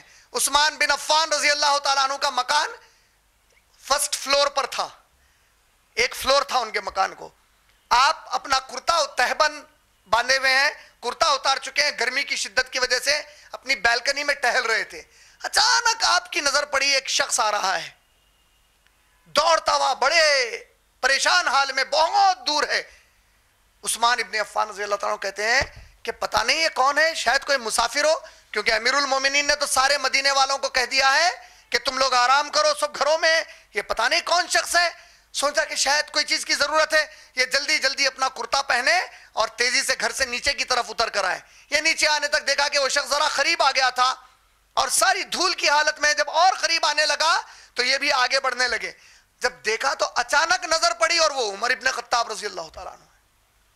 کہا امیر المومنین کیا بات ہے، آپ کہاں؟ آپ نے تو سب کو حکم دیا ہے. کیا حکم دیا ہے؟ آپ نے سب کو حکم دیا ہے کہ گھروں میں چلے جائیں، دھوپ کی شدت ہے، آپ یہ دھوپ میں کہاں نکل پڑے؟ کہا اے عثمان، عمر برباد ہو جائے گا قیامت کے دن. اللہ اکبر. یہ کس کے منہ کے جملے ہیں میرے بھائی؟ سوچو، ہماری زبان اور دماغ میں تصور نہیں ہے کہ قیامت میں ہم برباد ہوں گے، جبکہ امیر المومنین عمر ابن خطاب کہتے ہیں کہ عمر برباد ہو جائے گا قیامت کے دن. کہا اللہ آپ کے ساتھ خیر کرے. امیر المومنین بات کیا ہوئی؟ کہا عثمان، وہ جو بیت المال کے جو اونٹ سامان لائے تھے جو امت مسلمہ کا حق ہے، اس میں کا ایک اونٹ بھاگ گیا. کہا امیر المومنین آپ بھی تو بس آپ غلاموں کو حکم دیتے، آپ ہمیں حکم دیتے، ہم سارا مدینہ گھومتے اور انہیں ڈھونڈ کر لا لیتے اس اونٹ کو. کیا جواب آیا؟ جواب دینے والے کون ہیں؟ عثمان غنی رضی اللہ تعالیٰ عنہ. کیا کہہ رہے ہیں؟ اے امیر المومنین آپ نے تو حد کر دی، اتنے غلام ہیں، اتنے آپ کے صحابہ ہیں، آپ کو ضرورت کیا تھی؟ آپ ہمیں حکم دیتے، ہم سارا مدینہ چھان دیتے، اونٹ کو پکڑ لاتے. جواب آتا ہے عمر ابن خطاب کا، اے عثمان، اے عثمان سن لے، تم میں سے اللہ نے کسی کو بیت المال کا امیر المومنین نہیں بنایا، مجھے بنایا. تم کو اگر حکم دیتا ڈھونڈنے کا، غلاموں کو حکم دیتا ڈھونڈنے کا، اگر ڈھونڈنے میں تھوڑی کوتاہی برتتے اور نہیں ملتا تو عمر کی گردن جہنم میں جھکی جاتی کہ اے عمر تو ذمہ دار تھا، پھر ان کے حوالے ذمہ داری کیوں کیا؟ اللہ اکبر. یہ کیسے صحابہ تھے؟ یہ صحابہ ایک مرتبہ مدینہ طیبہ میں ایک یتیم لڑکا تھا، کم عمر لڑکا تھا، جس کے باپ کی طرف سے اس کو وراثت میں ایک چھوٹا سا باغ ملا تھا، چھوٹا باغ مل گیا تھا. اب یہ لڑکا چاہتا تھا، یتیم لڑکا، کہ اس باغ کے اطراف دیوار اٹھا دوں اور دیوار سے اس کی حفاظت کر دوں. جب یہ دیوار اٹھانے لگا تو ایک حصے میں اس کے باغ کے اس کے پڑوسی کا ایک کھجور کا جھاڑ ایسا کھڑا ہو گیا تھا کہ دیوار اٹھانے میں ٹیڑھ ہو رہی تھی. اس نے اپنے پڑوسی کو کہا کہ بھائی یہ جھاڑ اگر آپ مجھے دے دیں, اللہ نے آپ کو بے شمار جھاڑ دیے ہیں, یہ ایک جھاڑ اگر آپ مجھے دے دیں تو میں دیوار تھوڑا اس کے پیچھے سے اٹھا لیتا ہوں. وہ پڑوسی نے کہا کہ میں تجھے کوئی جھاڑ وغیرہ نہیں دوں گا. یہ لڑکا بے چین تھا کہ وہ ایک جھاڑ کی وجہ سے کوئی بھی دیوار پھاند سکتا ہے, دیوار گر سکتی ہے. وہ رسول کریم صلی اللہ علیہ وسلم کے پاس آیا اور پورا معاملہ سنایا. اللہ کے نبی صلی اللہ علیہ وسلم نے کہا کہ ٹھیک ہے تمہارے پڑوسی کو بلا لاؤ. پڑوسی کو بلایا گیا. اللہ کے رسول کریم صلی اللہ علیہ وسلم نے فرمایا کہ بھائی اسے تو ایک جھاڑ دے دینا. کہا کہ اللہ کے نبی میں اس سے وہ جھاڑ دینے والا نہیں ہوں. اور وہ شخص کو بڑا غصہ آیا, کہا کہ اچھا ایک جھاڑ کا چھوٹا معاملہ تھا, اس نے نبی صلی اللہ علیہ وسلم کے پاس تک لے گیا. تو کہا کہ میں نہیں دوں گا. اللہ کے نبی صلی اللہ علیہ وسلم نے اس صحابی کو کہا, وہ شخص کو کہا کہ تو اگر اسے یہ جھاڑ دے دے گا تو میں تجھے جنت میں ایک کھجور کا جھاڑ دلاؤں گا. اب وہ شخص پلٹ کر بولا کہ مجھے جنت ونت نہیں چاہیے. استغفر اللہ علیہ. ذرا سن لو میرے بھائی, ہمارے پاس کے بھی کئی کمبخت ایسے ہیں آج مسلمان جو جنت وغیرہ کے بارے میں ایسے ہی جملے کہہ دیتے ہیں. کہا کہ مجھے نہیں چاہیے. اور اچانک وہاں ابو دہدہ رضی اللہ تعالیٰ عنہ بیٹھے تھے. وہ اٹھ کر آئے, بولے اللہ کے رسول اگر وہ جھاڑ میں اس لڑکے کو دلا دوں تو وہ ایک جھاڑ جو آپ جنت میں دینا چاہتے ہیں وہ میرے لیے وعدہ ہے؟ کہا ہاں ابو دہدہ تیرے لیے بھی وعدہ ہے. تو وہ ابو دہدہ رضی اللہ تعالیٰ عنہ فوری اس شخص کے پاس گئے. بولے کیا تو مجھے جانتا ہے؟ بولا کہ اے ابو دہدہ تمہیں مدینے میں کون نہیں جانتا. مان لیجئے آپ کو ٹاٹا مل جائے یا امبانی مل جائے یا بل گیٹس مل کر پوچھے آپ مجھے جانتے ہیں, تو شاید ہی کوئی آج کے دور کا ایسا ہوگا جو کہے گا کہ بھائی ہم آپ کو نہیں جانتے. یا سچن ٹنڈولکر کسی کو مل کر آپ میں سے پوچھے تم مجھے جانتے ہو تو کیا کہیں گے آپ؟ یہ ابو دہدہ رضی اللہ تعالیٰ عنہ اتنا مشہور کیوں تھے؟ آج آپ کے زمانے میں اگر کسی کے بارے میں کہا جائے بھائی ان کے 200-300 7 اسٹار ہوٹلز کی چین ہے تو کتنی بڑی بات ہے بھائی. 200-300 7 اسٹار ہوٹلز. تو اس زمانے میں اگر کسی کے پاس کھجور کے جھاڑ ہوتے تو جتنے زیادہ جھاڑ ہوتے وہ اتنا امیر مانا جاتا. ابو دہدہ رضی اللہ تعالیٰ عنہ کے باغ میں 500 کھجور کے جھاڑ تھے. اللہ اکبر. وہ کہتے ہیں تو مجھے جانتا ہے؟ کہا کہ اے ابو دہدہ آپ کو کون نہیں جانتا, آپ تو وہ 500 کھجور کے جھاڑ والے مالک ہو. کہا کہ اچھا بتا اگر میں تجھے وہ پورے 500 کھجور کے جھاڑ والا باغ دے دوں تو کیا وہ تو ایک جھاڑ دے گا؟ وہ بولا کہ اے ابو دہدہ تم کیا پاگل ہو گئے ہو, سٹیا گئے ہو, وہ ایک جھاڑ کے لیے 500 جھاڑ والا کھیت بیچو گے؟ انہوں نے کہا دیکھ زیادہ بات مت کر, تو دے گا کہ نہیں 500 لے لے. کہا کہ یہ سودا آپ سے کون نہیں کرے گا. آج آپ کی اور میری مثال اس شخص کی جیسی ہے. کسی کو ایک جنت کے جھاڑ کے لیے 500 دینے میں کوئی ہچکچاہٹ نہیں ہے, اور کسی کو ایک جھاڑ کے لیے جنت کے ایک جھاڑ یہاں دینے کے لیے ہچکچاہٹ ہے. آپ اپنے جیبوں سے 1 روپیہ آج اللہ کے لیے نکالنے کو کندراتے ہو اور ہزاروں روپیہ دنیا کے پیچھے ڈال دیتے ہو. آج اللہ کے لیے اپنا وقت نکالنے کندراتے ہو اور فضول کاموں میں ہزاروں گھنٹے اپنے برباد کر دیتے ہو. آج اللہ کا دین سیکھنے کے لیے کندراتے ہو اور وہ تعلیم جو آپ کو اس دنیا اور آخرت میں کوئی بڑائی اسلام کی عطا نہیں کر سکتی اس کے لیے ساری زندگی محنت کرتے ہو. آج ایک اللہ کو ناخوش کر کے آپ اپنے ماں کو باپ کو خوش کرتے ہو. آپ سوچ رہے ہوں گے ماں باپ کو اللہ کو ناخوش کر کے کیسے کرتے ہیں. کیسے کمبخت ایسے ماں باپ ہیں جو اپنے بچوں سے کہیں کہ چہرے کی داڑھی نکال دو, جو اپنے بچوں سے کہیں کہ ٹخنے کے نیچے کپڑا پہنو, جو اپنی اولاد سے کہیں کہ برقع نہ پہنو برقع اتار دو, جو اپنے بچوں اور بچیوں کو دین کی تعلیم حاصل کرنے سے روکے, ان سے بڑے ذلیل اور کمبخت قسم کا کوئی اور مسلمان اس زمین پر نہیں ہو سکتا. اور وہی معاملہ جب وہاں ہو رہا تھا تو دیکھو وہ شخص ایسا ہی تھا. اس کو نبی نے کہا ایک جھاڑ جنت میں لے لے, تو اسے جنت کے جھاڑ کی فکر زیادہ نہیں تھی, 500 یہاں کے باغ کی فکر تھی. یہ کمبخت کے دماغ میں اتنی سی بات نہیں آئی کہ ایک چھوٹا طوفان, ایک قحط, ایک زلزلہ پورے باغیچے کو ختم کر سکتا ہے. لیکن جنت کے جھاڑ کو کون ختم کرے گا؟ جس کا نگران کار خود اللہ رب العالمین ہے. اس نے اس کی پرواہ نہیں کی. ابو دہدہ نے کہا کہ لے لے 500 جھاڑ. طے ہو گیا معاملہ. دوڑتے دوڑتے اللہ کے نبی کے پاس آئے. نبی صلی اللہ علیہ وسلم سے کہا اے اللہ کے رسول اس لڑکے سے کہیے کہ جائے دوڑے اور وہ جھاڑ حاصل کر لے, وہ دیوار اٹھا لے, میں نے کر لیا ہے سودا. اب کہا اے اللہ کے نبی میرا سودا ہو گیا, بس ایک چھوٹے سے سوال کا اس ابو دہدہ کو آپ جواب دے دے میرے اللہ کے رسول, ذرا مجھے بتائیے کیا میرے لیے ایک جھاڑ جنت میں لگ گیا کہ نہیں لگ گیا؟ کیا کہا؟ کیا میرے لیے جنت میں ایک جھاڑ لگ گیا کہ نہیں لگ گیا؟ کہا اے ابو دہدا تیرے جھاڑ پر کتنے میوے آتے ہیں؟ جتنے میوے اتنے جھاڑ، جتنے میوے اتنے جھاڑ، جتنے میوے اتنے جھاڑ۔ اتنے بار کہا نبی صلی اللہ علیہ وسلم نے کہ ابو دہدا دوڑتے ہوئے خوشی کے مارے اپنی بیوی کی طرف بھاگے۔ اللہ کے نبی رک رہے ہی نہیں ہے جملہ بولنے سے۔ تیرے جھاڑ پر کتنے میوے لگتے پوچھے، کتنے کھجور لگتے پوچھے، تو ایک جھاڑ پوچھنے آیا ابو دہدا؟ تیرے اس سودے سے رب اتنا راضی ہوا کہ جتنے کھجور ایک جھاڑ پر لگتے ہیں اتنے میوے لگا، جتنے میوے اتنے جھاڑ تجھے دیتے چلے گئے اللہ تعالیٰ۔ اور یہ جملہ بولتے چلے گئے یہاں تک کہ ابو دہدا اٹھ کر دوڑے اپنی بیوی کی طرف، کہا یا ام دہدا، یا ام دہدا تعال، اے دہدا کی ماں، اے دہدا کی ماں باہر نکل۔ کہا کیا بات ہے؟ کہا میں نے آج ایک بڑا سودا کر دیا ہے۔ کہا تم نے سودا کیا؟ کیا سودا کیا؟ کہا کہ میں نے جنت کے ایک جھاڑ کے بدلے میں اس کو بیچ دیا ہے باغ کو۔ یا اللہ، بیوی کہتی ہے ابو دہدا بڑے ہوشیار ہو گئے ہو، زبردست سودا کر کے آئے ہو۔ یہ کیسی بیویاں ہیں؟ یہ کیسی بیویاں ہیں؟ آج کی بیوی کتنا مال لائے، کتنا بچائے، بچے کے لیے کیا رکھے، بچی کے لیے کیا رکھے، میرے لیے کیا رکھے، کل کے لیے کیا رکھے۔ ارے کمبختی، تیری کل کی زندگی تجھے نہیں معلوم، کمبخت تجھے تیری کل کی زندگی نہیں معلوم، لیکن جو کل حقیقت ہونے والا ہے اس کی تیرے پاس آج کوئی فکر نہیں ہے۔ جس کل کے بارے میں رب قسم کھا کھا کر کتاب میں بھر رہا ہے قسموں سے کہ یہ کل بڑا سخت کل ہے، اس کل کی کسی کو فکر نہیں ہے۔ اس کل کی فکر ہے جس کل کے بارے میں تو تیرا باپ کچھ نہیں کر سکتا اگر رب کا فیصلہ کچھ اور ہو گیا ہے تو۔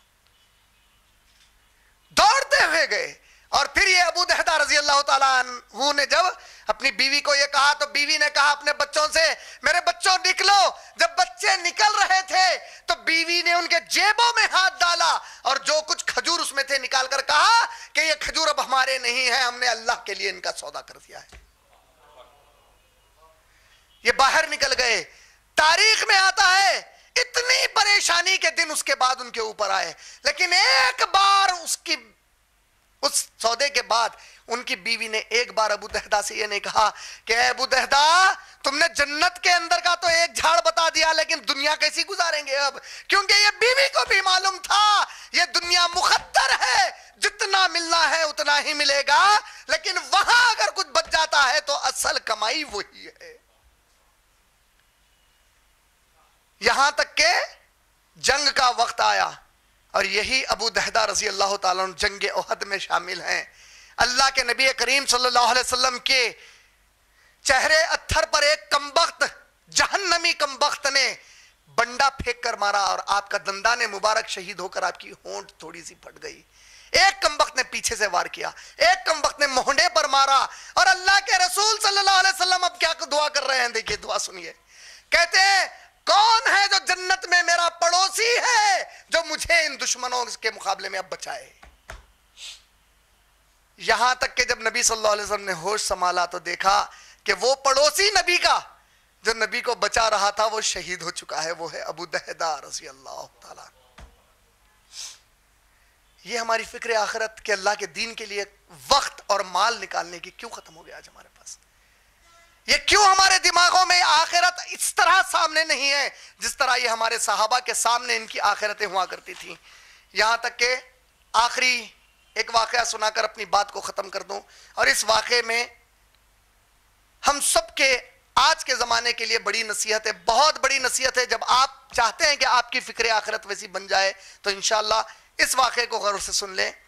مدینہ طیبہ میں ہجرت کرنے کا جب وقت آیا، مکے سے مدینہ جانے کا جب وقت آیا تو مدینے سے انصار صحابہ کی ایک 73 صحابہ کا ایک گروپ رسول کریم صلی اللہ علیہ وسلم سے ملاقات کرنے مکہ آیا۔ 73 انصار صحابہ آئے تاکہ نبی کریم صلی اللہ علیہ وسلم سے پوچھ لیں کہ اے اللہ کے رسول آپ آ رہے ہیں، وہاں پر بتائیے ہم آپ کے لیے کیا کیا انتظامات کریں۔ تو جب اللہ کے نبی صلی اللہ علیہ وسلم ان 73 انصار صحابہ سے ملنے کے لیے ایک مقام پر پہنچے تو نبی صلی اللہ علیہ وسلم کے ساتھ ان کے چچا عباس رضی اللہ تعالیٰ عنہ موجود تھے، جس کے بیٹے عبداللہ ابن عباس ہیں۔ عباس رضی اللہ تعالیٰ عنہ ابھی ایمان نہیں لائے تھے جس وقت وہاں پر پہنچے۔ تو جب وہ 73 انصار صحابہ سے ملاقات ہوئی تو چاچا نے شروع کی گفتگو، جو ابھی کلمہ نہیں پڑھے ہیں، کہا کہ دیکھو میرا بھتیجا بڑا ہی نیک بھتیجا ہے، یہ کون دے رہے ہیں گواہی؟ جو ابھی کلمہ نہیں پڑھے ہیں. اس نے کبھی کوئی گناہ نہیں کیا ہے.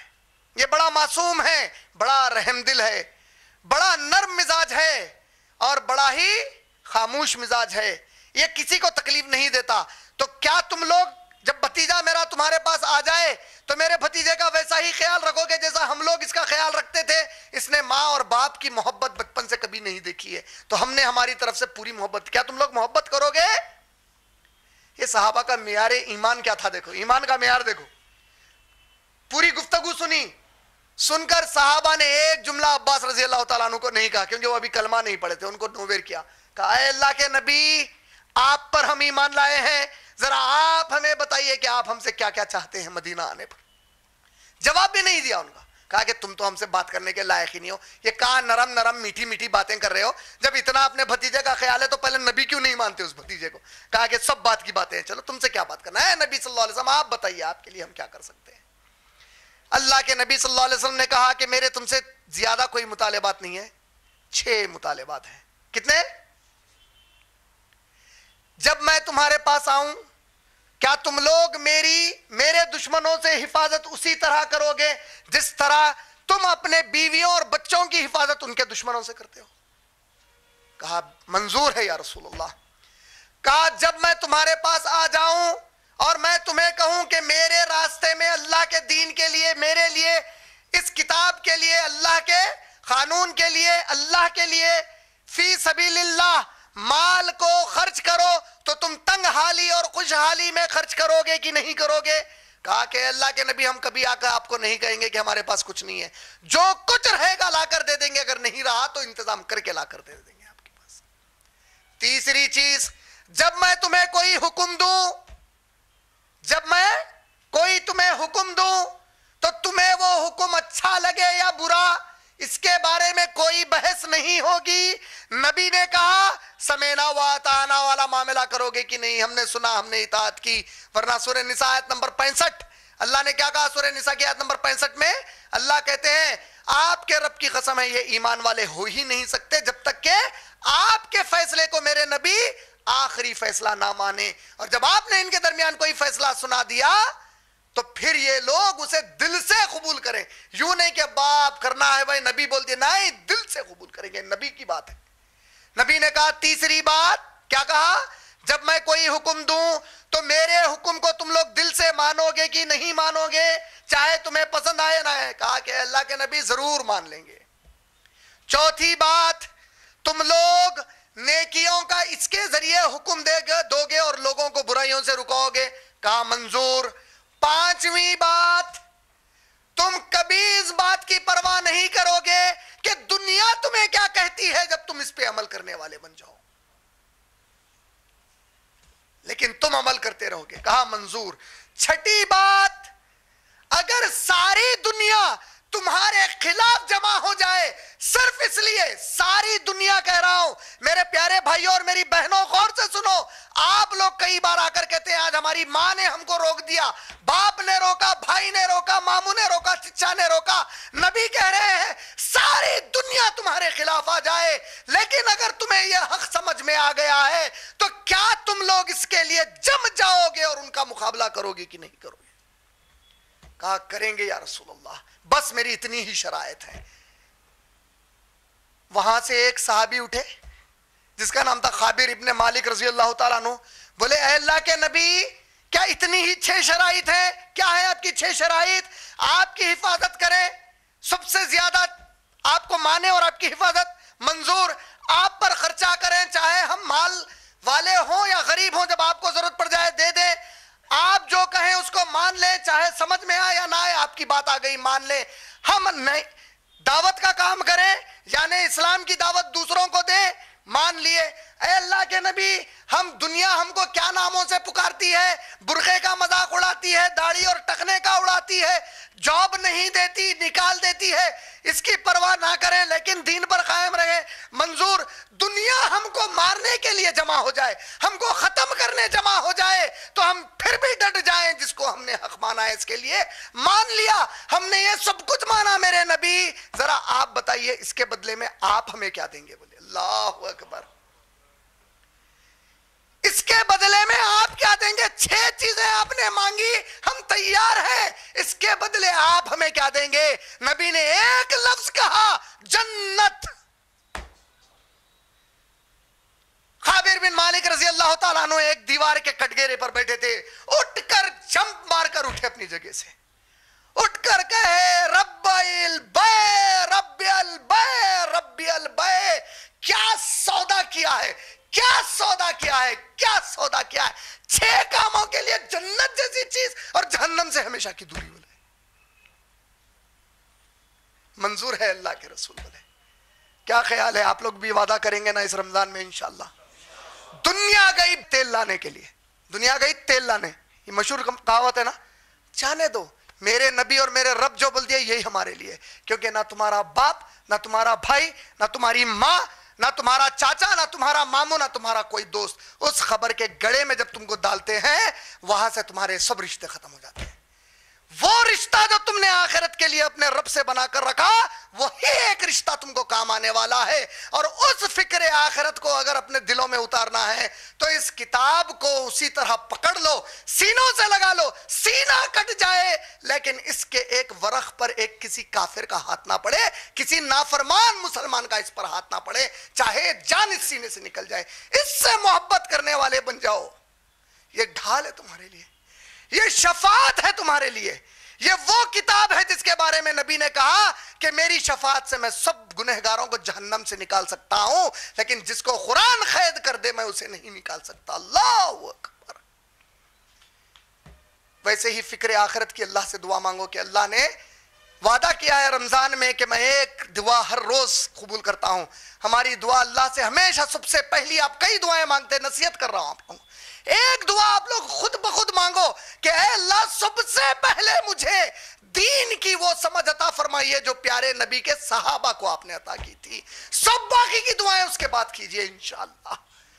تو اے اللہ آپ ہم سے راضی ہو جائیے، ہماری محنتوں کو قبول کیجئے، اے اللہ رب العالمین ہم میں صحابہ کی فکر آخرت ڈال دیجئے انشاءاللہ، اور ہم کو ڈٹ کر ان سب مخالفین کا مقابلہ کرنے والا بنائیے اسلام کے، چاہے وہ مخالفین کافر اور مشرک کی شکل میں ہو یا پیدائشی مسلمان کی شکل میں، اور وہ بھی گھروں کے ماں باپ اور بھائی بہن کیوں نہ ہو، ہم کو ان سب سے مقابلہ کرنے والا بنائیے، اور ہم کو استعمال کیجئے دوبارہ اس قرآن کو اس زمین پر نافذ کرنے کے لیے، اور ہم کو بھی بالکل ہمارے صحابہ کی طرح راتوں میں جاگ کر آپ سے ڈر کر آپ کی عبادت کرنے والا بنائیے، اور دن میں اس کتاب کو سب میں پہنچانے والا بنا دیجئے۔ اے اللہ رب العالمین ہمارے تمام روزوں کی عبادتوں کو قبول فرمائیے، رمضان اور اس کے پورے بعد جب تک ہماری حیات ہے تب تک جو بھی ہم گناہ کریں گے، اور اس رمضان تک ہم نے جتنے گناہ کیے چاہے کبیرہ یا صغیرہ، جان بوجھ کر یا انجانے میں، آپ ہم پر رحم کھا کے اسے معاف فرما دیجئے۔ آپ کی رحمت اور مغفرت کے سامنے سارے مسلمانوں کے گناہ جمع کر دیں تو رائی کے دانے کے برابر نہیں، آپ کی عظیم رحمت اور عظیم مغفرت ہے، ہم کو معاف فرما دیجئے۔